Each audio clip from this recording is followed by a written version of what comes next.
So thank you for joining us today. This is Leveling the Economic Playing Field through COIL Virtual Exchange. My name is Della Burke, and I am the coordinator for campus internationalization at ITESO, the Jesuit University of Guadalajara. And hi there, everybody. Thanks for joining us as well. My name is Natasha Markic-Subotic, and I'm from Langara College, and I'm the Intercultural Engagement Consultant for the Center for Intercultural Engagement. And do you want to do the land acknowledgement? That's right. Thank you, Della. So I'm coming to you from Turtle Island, also known as Vancouver, and I live on and work currently on the unceded territories of the Coast Salish, Tsleil-Waututh, Squamish, and Musqueam First Nations. And I'm an immigrant on these lands, and I'm very grateful to be able to play and work on these lands. And I'm coming to you from Guadalajara, and normally we don't have a history of doing land acknowledgements. However, I have consulted with some colleagues and friends, and I can tell you that to the best of our knowledge, I'm coming to you from the lands of the Tecuichse people, who were part of the Chichimeca people. So just to get you a little bit oriented to our universities and where we are coming from, a little bit about ITESO. We are a university. As a university, we are 63 years old. We have a number of undergraduate programs and postgraduate degrees, and we have around 11,000 students enrolled at the university. And before the pandemic, our mobility numbers were quite good. For us, that we were nearing 500 students in mobility. We also have 37 Indigenous students currently enrolled at the university. One of the most important things for us, though, are our trees. So you should know that when ITESO received the land, which was donated to found the university, it was basically a cornfield. So every single tree on campus is intentional. And we participate in the Green Metrics rankings. And in 2020, we were once again the #1 most sustainable private university in Mexico. But just to give you some context about what that means as far as North America is concerned, we're the 13th most sustainable university in North America. That is so awesome. The trees, every time I hear about it, I can't wait to visit. A little bit about Langara College. So we're an urban Vancouver campus. We're located on the unceded traditional territories of the Musqueam First Nation. We also have trees, and we're also really close to Queen Elizabeth Park, which has every single tree from Canada. So for those of you that didn't know, so Queen Elizabeth Park has a tree from anywhere in Canada planted there. So Langara is also known as Snowaith Lalem, and we're very proud of that name. It means House of Teachings, and it was gifted to us by the Musqueam First Nation.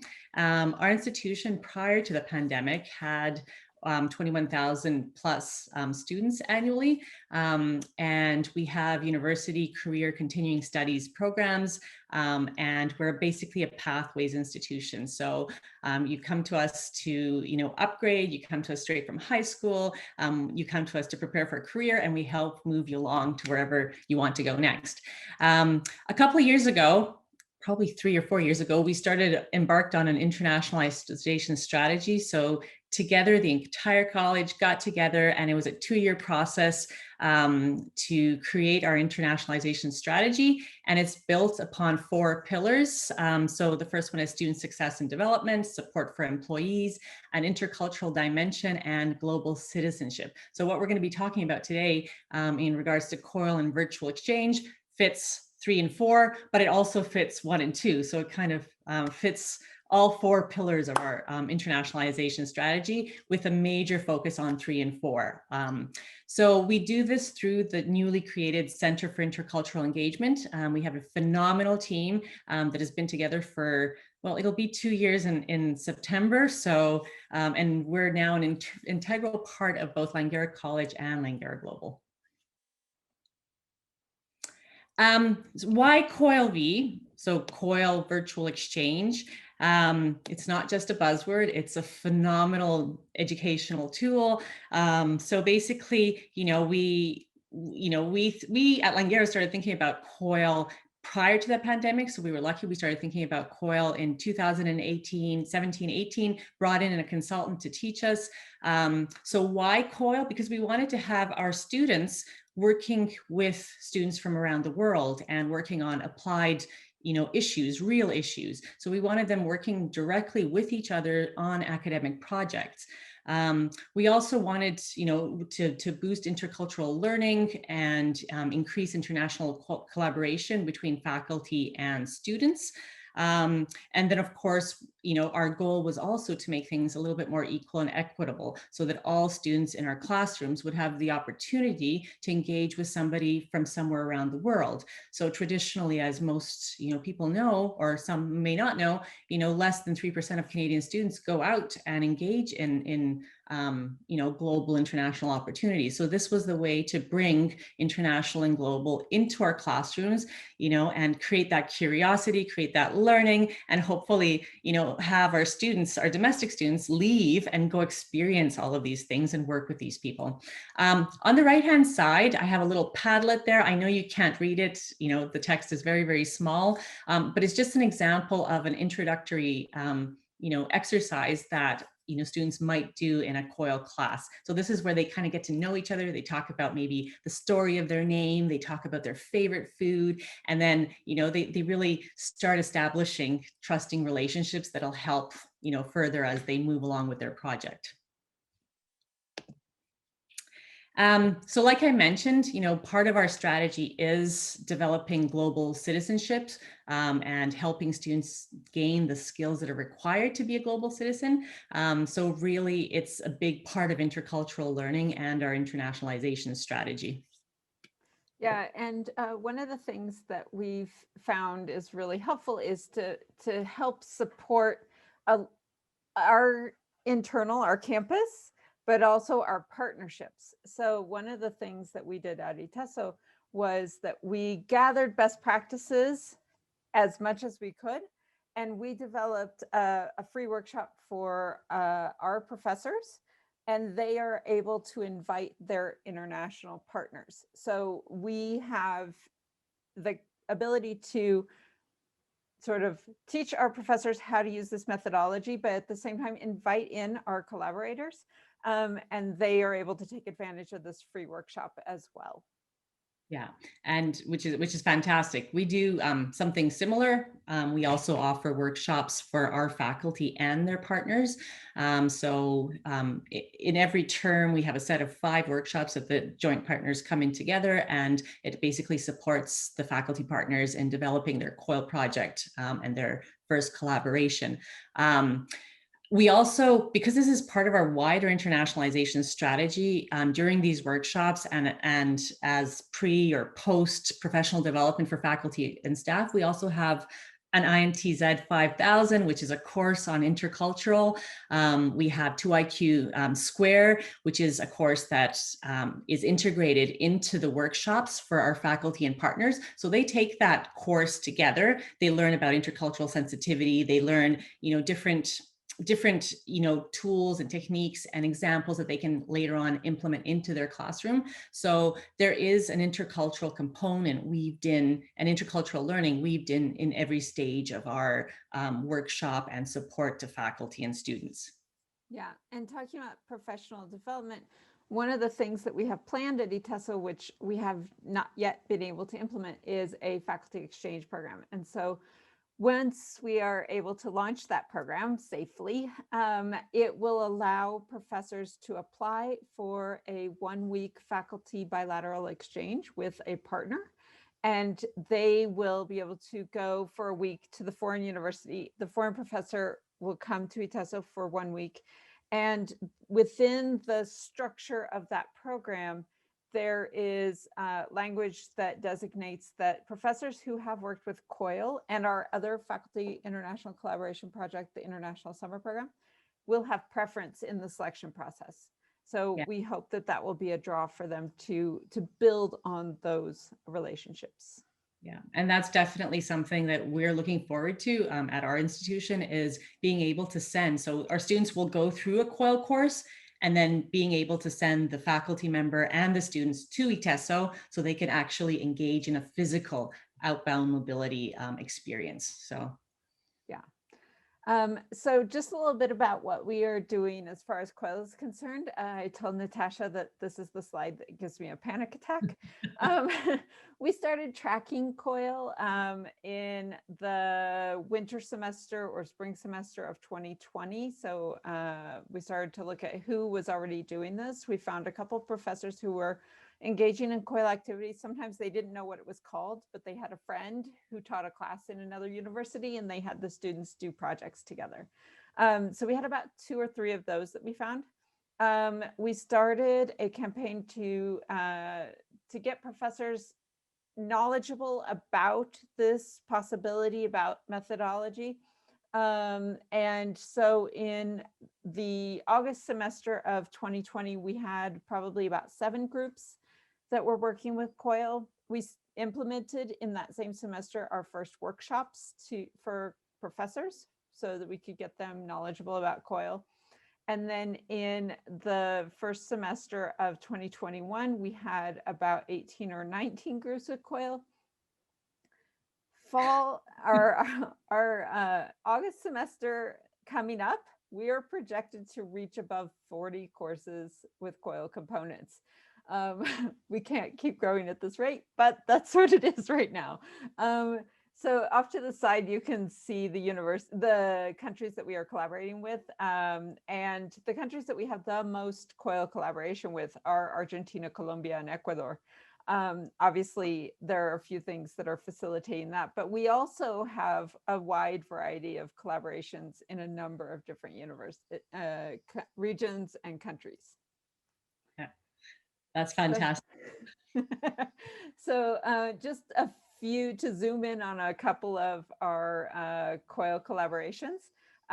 We had a project with our food science engineering program. You can see from the photo is part of the icebreaker. So this is a meat processing course. Maybe not what you normally think of. I think a lot of people think of COIL collaboration within humanities and social sciences and maybe even arts.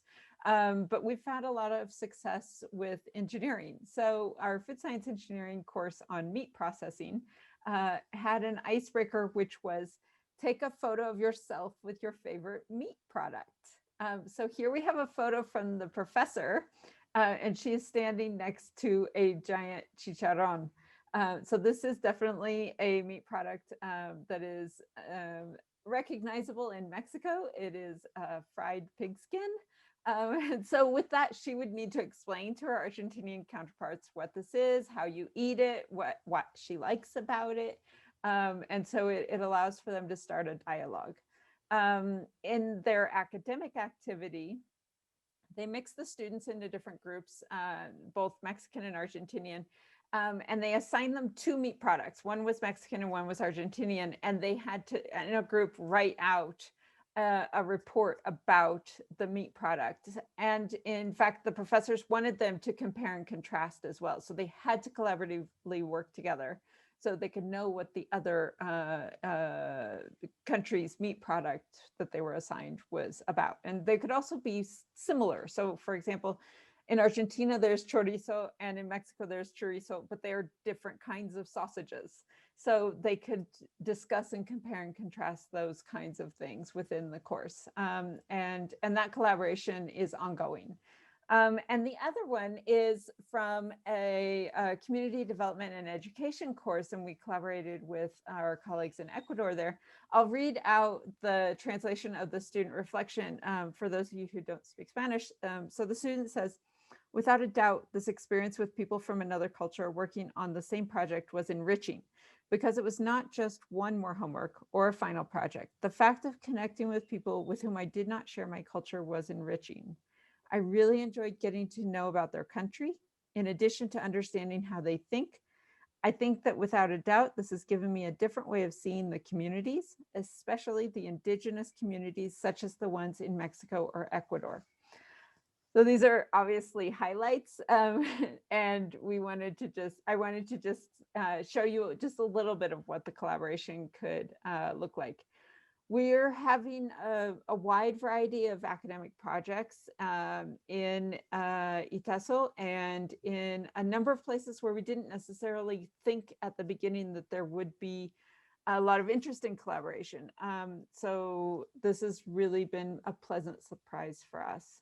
And my final suggestion when we look at how the COIL collaboration has been at Iteso is to work with the people who want to work with you. So try and find your colleagues who are excited about this kind of collaboration, the professors on your campus who are interested in this, and build from there. Excellent, excellent piece of advice. Because with some people it works and some it doesn't. So here are some of our institutional collaborations. And when I created this PowerPoint, these were the countries that we were collaborating with. And I'm really, really proud of some of these, well, all of these countries really, but when would you get a chance to work with somebody from Afghanistan? And, that's, our faculty members could get together, they're working together, students are working together. So, it's just amazing to have this many countries. So right now, as of today, we have partnerships between faculty and institutions from 19 different countries. So just like Della, we've also been increasing both, in COIL projects, COIL classes, collaborations, and it's just phenomenal to see it happening and growing so quickly. So I took an example here of some of the things that would probably be useful for people that are starting to think about COIL. Just to give one example of a current project that just finished last week. It was a project between our institution and the Athens Institute for Economics and Business, or Athens University for Economics and Business in Greece. We had students from 13 different countries in this COIL class, and the feedback was phenomenal from students. So things to think about when you're thinking about COIL and thinking about getting your faculty to use COIL and getting faculty from other countries to use COIL are tools. So to level out that economic playing field, you really need to be looking at tools that are free or tools that perhaps if your institution is a little bit better off, that your institution might have and that you can share that, the other institution in a different country might not have.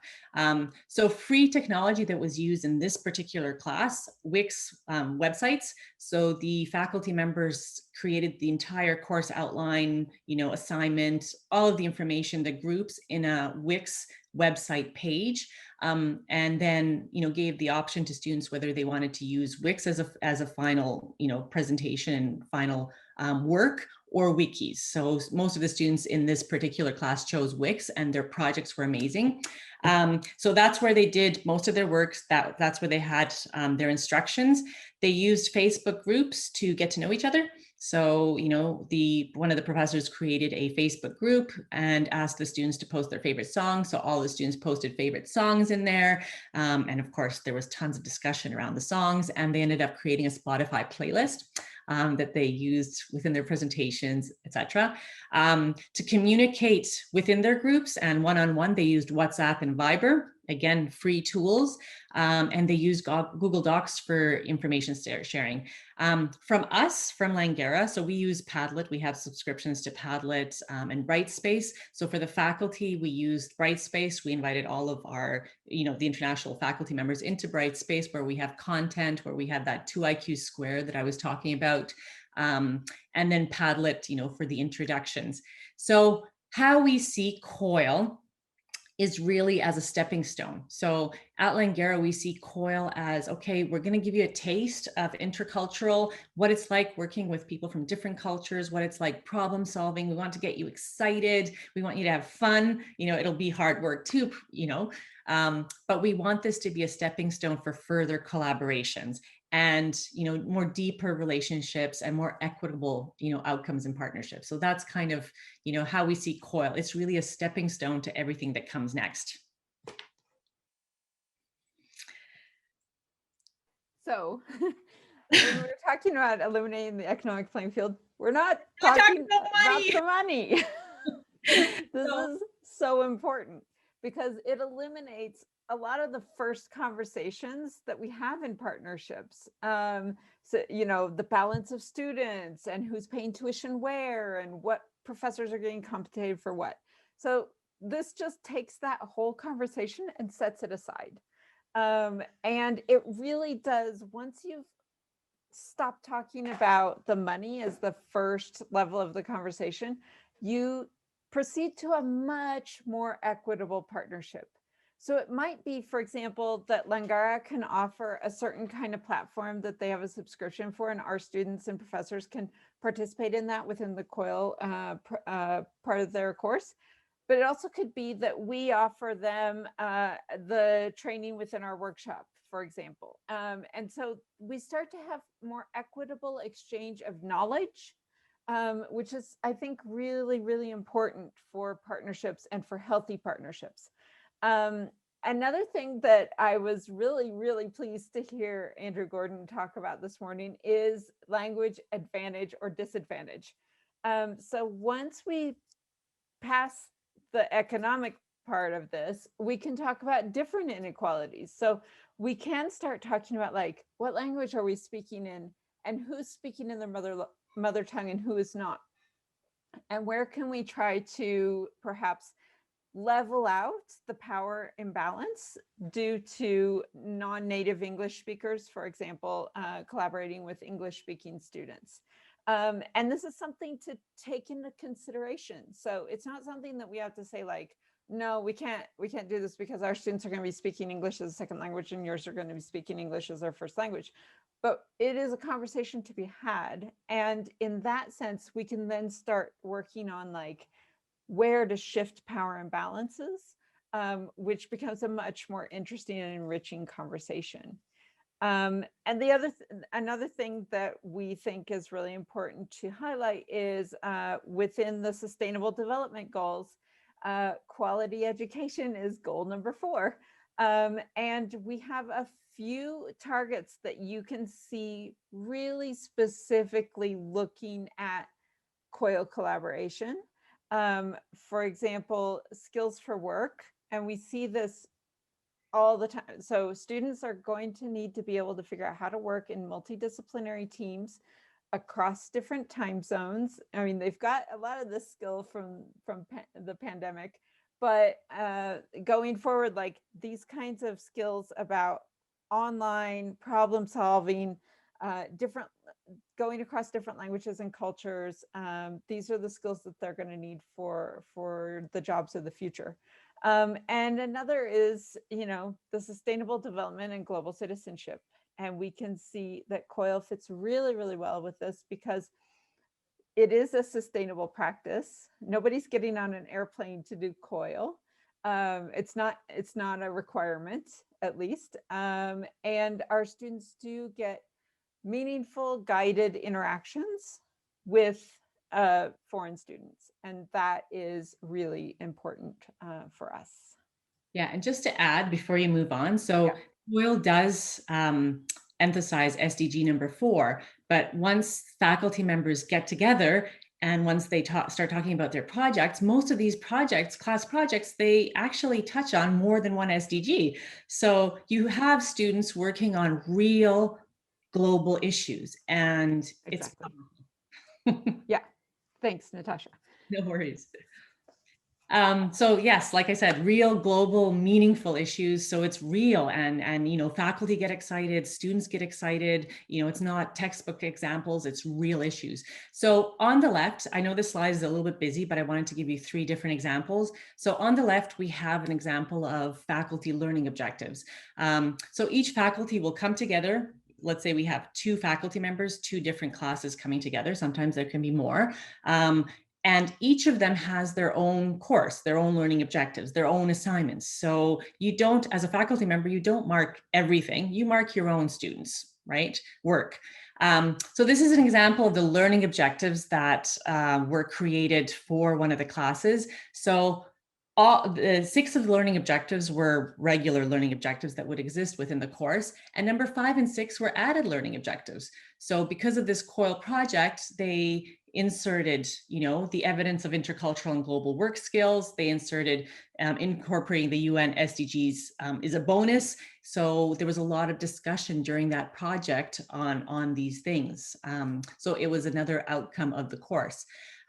In the middle, I have a slide, and I apologize if it's hard for anybody to look at, but the students actually chose this topic. So this was a COIL collaboration with between Langara College Latin American Studies and an Argentinian university, and the students chose to explore femicides in the Americas. And their project was powerful. It was heartbreaking. It demonstrated the need for change. It had next steps in it. So, an amazing COIL project that the students thought they should do. So they chose this. So some of the benefits of working on a COIL project in general is, and I think we've already talked about this a little bit, is you get to work with different cultures, different backgrounds. You eliminate that group think a little bit if you're able to build trust and really look at things from different cultural perspectives. So yes, you learn intercultural skills, and of course you develop new friendships. The students get to experience a class with 2 faculty members. So they actually get, the knowledge of 2 faculty members with various cultural backgrounds. So they'll be able to look at a subject from different perspectives.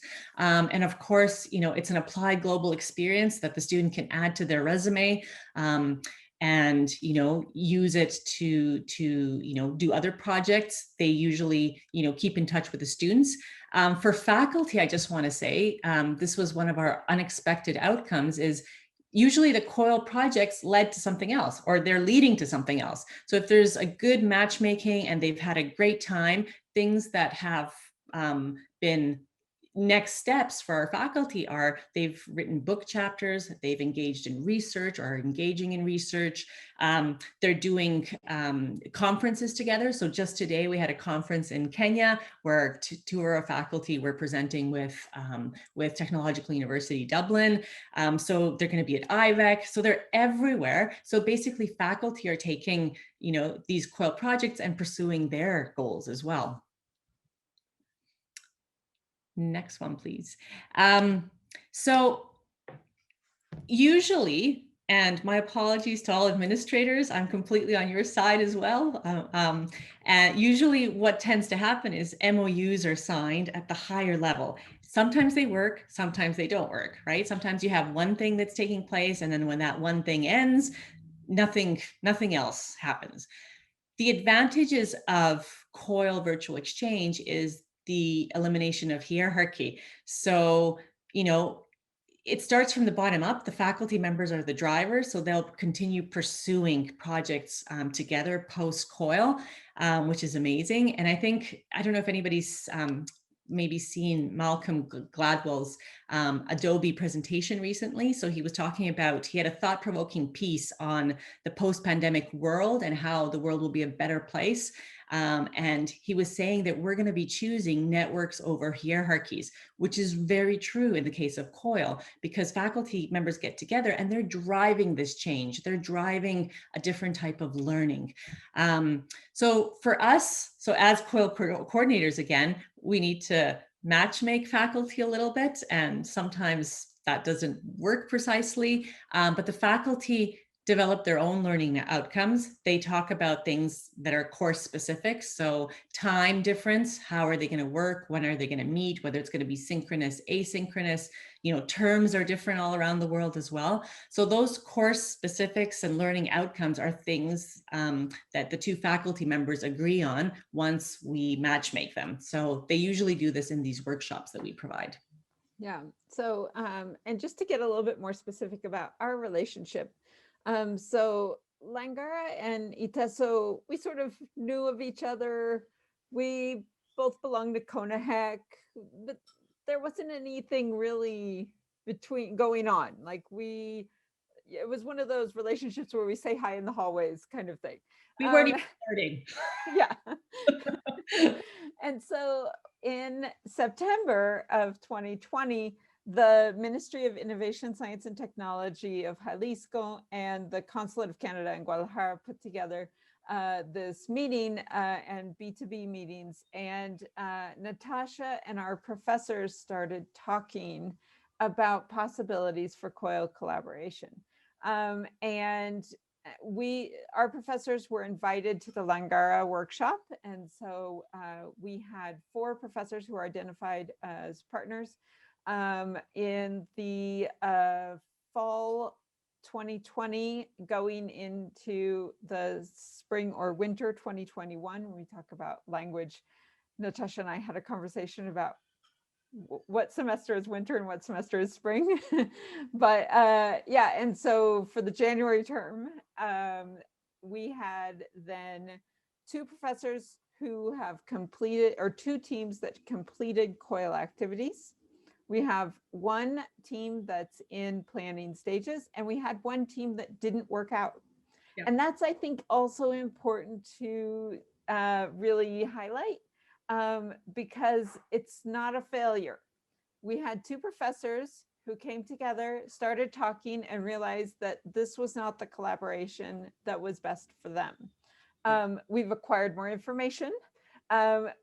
We both have professors now who are interested in COIL, and we can work on finding them other partners which are better suited for their course objectives. And so this is something that I think is sometimes not discussed very widely, but they are human relationships, and we have to make sure that that relationship is working well. And so this is something that we have ongoing. We keep talking with Natasha and the people at Langara, the professors there, about what collaborations could be expanded upon, and where we can grow from here. And we're hopeful that soon there will be the possibility of physical mobility as well. Yeah, we are hoping for that. And just to add on to that, dealing with humans and working with people is, a global skill, of course. But sometimes things, like Della said, they're out of your hands. So we do everything we can to create the best possible match. And we might think it's amazing, but there's other things. Even if the match is good and the faculty members maybe would work together, maybe there's other external things. I mean, right now, people are really tired with COVID, for example. Right. Like, people need a break. and we've had matches before that didn't work, in part because of the full-time or part-time status of the professors. And so now from our office, we are keeping a bit more eye on that. Because if you have a full-time professor who, as Natasha is saying, like, wants to write a book chapter, or thinks that, in research would be a great new step in the right direction, and the other professor teaches 1 course and has another full-time job, this may not be the partnership for them as much as they might get along. Yeah. Right. So this is something that's important to consider as well. All right. Absolutely. Thank you. Okay. So this is the best part, and I'm always smiling and laughing, and okay, this is like the best part. So there has to be a heart here. So I'm sorry if anybody thinks this is cheesy. I'm just going to read this out loud. This is student feedback. It's the coolest class I've ever taken. I've learned so much. Working with students from a different country really opens your eyes and helps you learn so many things, not just about the class, but about the world in general. So, if you're an educator, we all work with students, so we know, you get that special feeling in your heart when you hear this. From a faculty perspective, this is one of the best things I've ever done as an educator. So that was a faculty bit of evaluation there. And this was a faculty member that's worked in our college for 20 years. So, when you hear this as well, it's just phenomenal. So the thing is, with COIL, there is a little bit of work for the faculty member, obviously, getting things set up. But once things are set up, it really is a rewarding experience. So where do we go from here? So like I mentioned already, for us, COIL is the beginning. It's the stepping stone to future outbound travel. So we are really hoping that we'll be able to take students abroad, and we are hoping to focus on, students that are that wouldn't have the opportunity to go abroad, that don't have the financial resources. So we are hoping that this will be that stepping stone. and, further collaborations, global collaborations. Right. And from our point of view, we're looking at trying to like use COIL as a component of internationalization that can help us to, as we think of it, weave a bigger web of internationalization between partner institutions. So for example, we have some COIL components with institutions where we've had MOUs in place for ages and we never exchanged students. We just couldn't, that first cohort of students just never got off the ground as far as the exchange program was concerned. But now we have different collaborations going on. So we have COIL components. They're talking about sending a short-term program to ITESO for the summer. We have professors in different areas than what we originally thought of collaborating between these two institutions. And we have different departments collaborating at the same time. So, so we may have, for example, our volunteer office is collaborating with their volunteer office. But then also our international relations department is collaborating with their international relations department. And so it's making the relationship between these two institutions a much stronger relationship. And now it seems to have a reason to exist as far as the MOU is concerned, right? Mm-hmm. Yeah, deeper relationships and partnerships. So we've created the West Coast Virtual Exchange Institute at Langara. There was a lot of demand for workshops, and we had the capacity. Like I said, we were lucky to start COIL before the pandemic. So once the pandemic hit, we treated it as okay, crisis equals opportunity. All of our faculty are online. Let's make this happen now. So excuse me. So the West Coast Virtual Exchange Institute is for any partner. So we've had different post-secondary institutions from BC send over their faculty members with an international partner and join us, which is really what we recommend when you're starting for the first time. Start small, whether it's through us or whether you hire a consultant, but start small, start with a couple of faculty champions, and then, teach them, help them, support them, get their projects off the ground, and then slowly build from there. So through this institute, we offer faculty workshops. We offer that 2IQ Square course that I was talking about that faculty go through, and then they take bits and pieces of it and implement it into their courses for students. We help with technology. We provide examples of different technologies. So different technologies work in different countries. So we talk about those. Everything is practical, everything is applied, everything is transferable, meaning they're created so that when the faculty members walk away, they have their COIL project ready to implement. So basically, after the West Coast Virtual Exchange, we also have a community of practice. So, faculty come back there whenever there's questions, discussions, whenever they're talking about anything COIL related. It's a good place to meet up with people that have done COIL or, are going to be continuing to do COIL or COIL research, maybe even. And so I would say, I think finally, just for the people who are watching this, consider your campus culture. So you have existing resources for internationalization. Adapt best practices that you learn of in the field, take them back to your existing resources and build on that. So not every best practice is going to be the right one for you. And so you need to figure out like, what are your resources that you have? Where can you find opportunities? Figure out what the best practices in the field are and take them back and adapt. Yeah, maybe we can just talk a little bit about our difference in best practices and resources. So for example, we've had, not into ITESO, but we've had institutions in Latin America that the president of the institution sends out an email and says, everybody interested in COIL, please sign up and let's do this, right? And then I get a list of, 40 faculty members that are looking for partners for this institution. So, but with me, when I try to get our faculty to do COIL, it's like pulling teeth sometimes, especially in the beginning. It's like, you really need to do workshops, you have info sessions, faculty are unionized, top-down approach doesn't work. It's more of a bottom-up approach again. So you have to find everybody's angle. And we also offer grants. So, we had better grants prior to COVID. They were quite significant. They could have paid for a trip to go visit the partner. Now those grants are a little bit less because obviously COVID has influenced our budgets. But we have more people, and they can still. These are funds that we are encouraging faculty to use to go and visit their faculty, and then hopefully Langara Global will be able to add on to those funds, or we'll be able to get some other grants that we can, pay for the whole. Exactly. Yeah. And on our end, so we would see that our North American colleagues had these grant programs. And they looked really attractive to us. And so we went and we analyzed in our situation, what could we do and how could we do this? And in the end, we decided to create the faculty exchange program instead of a grant program because we couldn't justify within our campus culture the grant program, but we could get funds for supporting a faculty exchange program. And so we looked at what the best practices in the field look like. They wouldn't work exactly as planned as we saw our colleagues putting them into place, but we knew where our opportunities were, and so we adapted.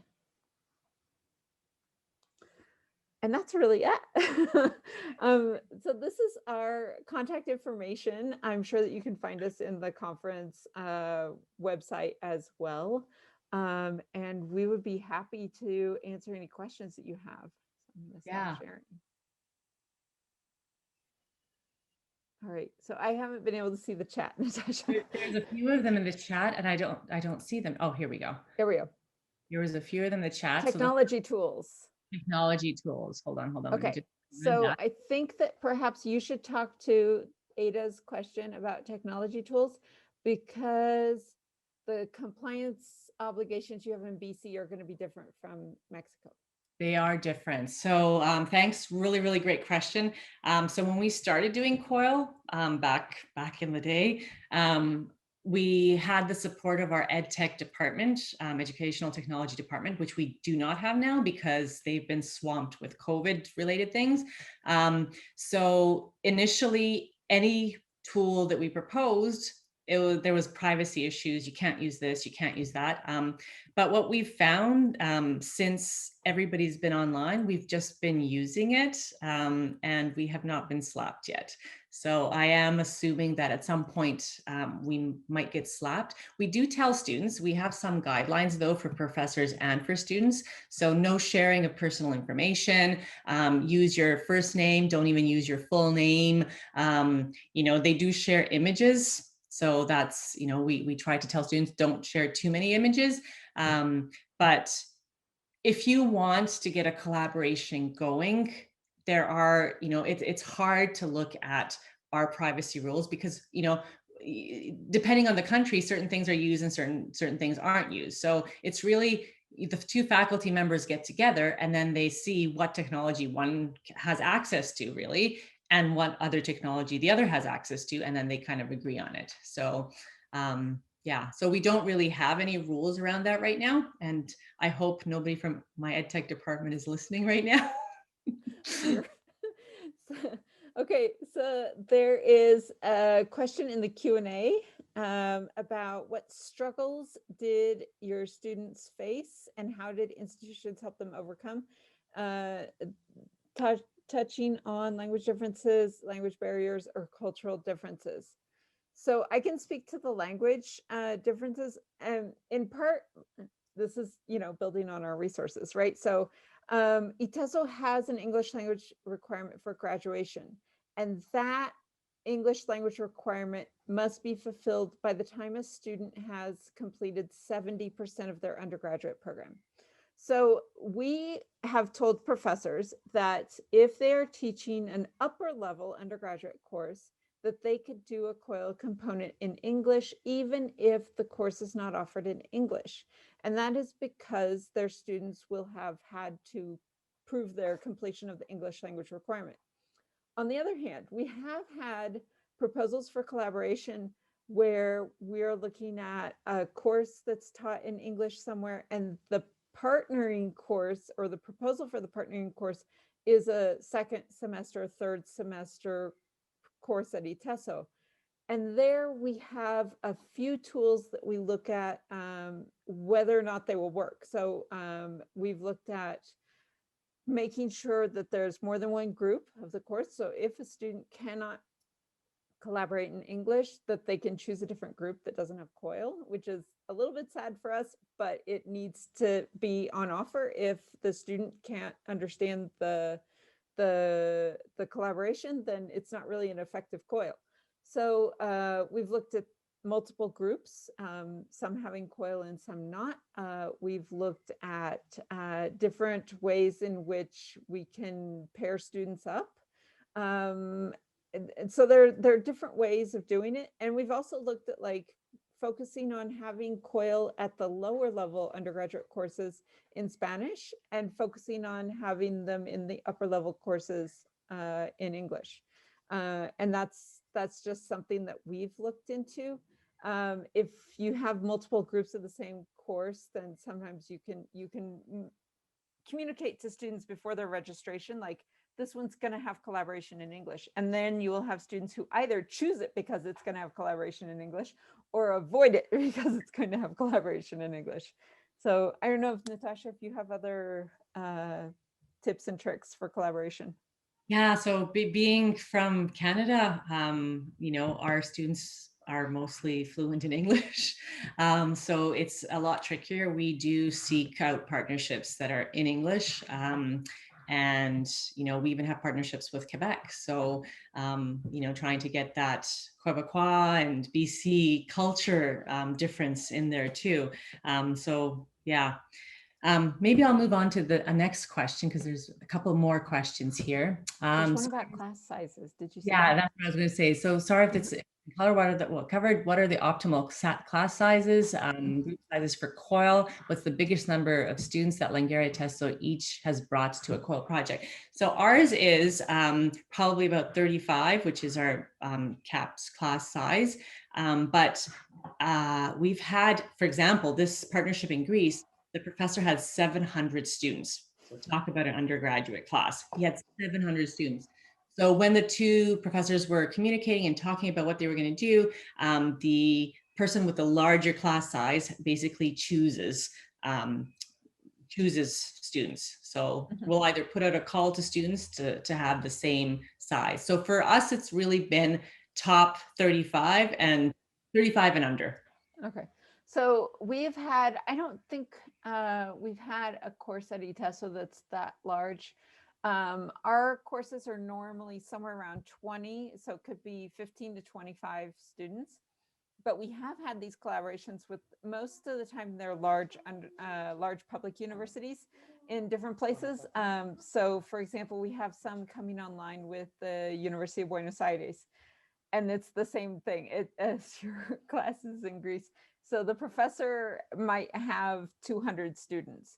So we do a couple of things to sort of try and advise the professors about how the collaboration could work.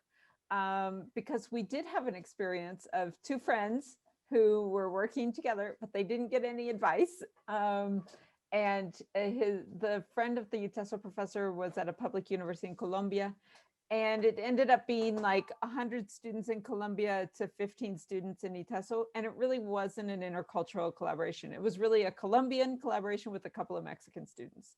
And so there, it didn't really go. So what we do and what we're doing for the planning going forward is, first I ask if it's in Spanish, and this is different if it's in English, but if it's in Spanish, then I ask the professors if there are other professors giving that same course who might be interested in collaborating also.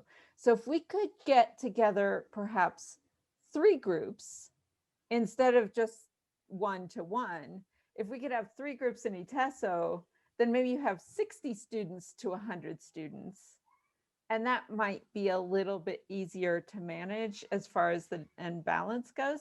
On the other hand, if the professor in the foreign university perhaps has tutorials or breakout groups or something like that, perhaps he selects 1 or 2 of those.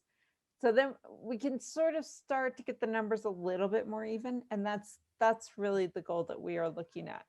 But most of the time we're looking at like 20 to 30 students in each group. And just to add there, the 20 to 30 students, they don't work together. So usually they're put into groups. They're Yeah. put into groups of 4, groups of 5. So or 6. Usually it's an even number. So they're working in groups. They're not all working together. So they'll Right. see each other maybe during the synchronous class times. They might have a group discussion, group Padlet, but their presentations and work that they do is just within their group. Okay. Um, there's another question here from Chelsea. Can you share your process, best practices for matchmaking? Do you use artificial intelligence or manual processes? Wow, Chelsea, thanks for this one. So I am old, so I mature. So I use manual processes, Excel spreadsheets. I don't have anything else at the moment. But you've given me a great idea. I am pushing for a more of a, I don't know, system, a different type of system, but you've just given me an idea. I have a niece at UBC that's studying artificial intelligence, so maybe this could be her project to develop something for me. That's great. Yeah, so we have a pretty artisanal process right now as well, and I'm seeing from that graph that I showed you that I'm a little nervous about how it's going to get out of hand. So at ITESO, one of the things I didn't mention that we have as far as like internationalization support is we have a network of liaisons. So we have what is called the Network of Internationalization Liaisons, and they are professors in each department. And one of the things that we do with those liaisons is that we share with them proposals for collaboration, and also they communicate with us proposals for collaboration that they're hearing from inside their department. And so that can often really be helpful. So if I get a proposal from a colleague and it's like, hey, there's a math class that would like COIL at my university, I can send it to our liaison in the math and physics department. And she can then take a look at who are the professors who are teaching something similar, because I'm not going to know. And what kind of course. So like I usually ask for a syllabus, but like professors communicate in their own languages. This is another level of like the language of communication. So professors communicate in their own languages as well. And I told Natasha at one point, I've been in meetings between professors where I'm reading their facial cues because I don't understand anything of what they're saying, but I can see that they understand each other and that they're getting along. And that's what I need. Yeah. So, when I'm in a class between two calculus, I mean, in a meeting between two calculus professors, I'm not going to be of much use as far as like, here's the kind of activity you can do. I make sure that they're talking the same language between each other, that they seem to have spaces where they have identified collaboration and go and then get their communication up and running. So I usually go to the first meeting and let them like get to know each other, exchange contact information, and then I'll touch base a few months later and say, how's it going? Did you need any extra support, in case they haven't come back to me? Yeah. And I'm Yeah. just going to add something there because I did mention the Excel spreadsheet. So that's, my way of tracking things for now. And I am looking at a better system in the future. But I'm on the academic side. So I'm a faculty member that's currently responsible for the coordination of COIL, West Coast Virtual Exchange, and academic global partnerships. I'm not technically in Langara Global, but we meet weekly. So we meet weekly whenever they have an opportunity, whenever somebody inquires with them about COIL, I'll be the first point of contact that gets that information. And then I'll go to the department chair. So if it's nursing, I'll go to the nursing department chair. If it's, recreation management, so that would be my point of contact. So I penetrate the academic levels, whereas they'll deal more with the international. But then, very often I'll be in international meetings as well, just giving more of an academic perspective. And just to add on to that, there's a new direction that we're going in. One is that we're identifying, we're almost out of time, sorry. But we are identifying some of the sort of mass courses that we have. Like we have a couple of courses that are requirements for all students to take at the undergraduate level. And so we're looking at identifying a few of those courses and seeing if we could build out with the professors there, obviously, build out a COIL module. Mhm. And that way we could look at perhaps not being so artisanal and saying, oh, if you partner with our, writing 101 course, we have a module for COIL already developed for that curriculum. The professors can raise their hand or not if they are interested in COIL, and then just plug in to their syllabus that module if that's what they wanted to do. And we're working with a couple of, one is like a writing 101 course, and we're looking at a couple of courses like that on campus to see if we could make this a little bit more standardized and a little bit less one-to-one to one-to-one. Yeah. So thank you, everybody. Thank you for attending. Thank you so much.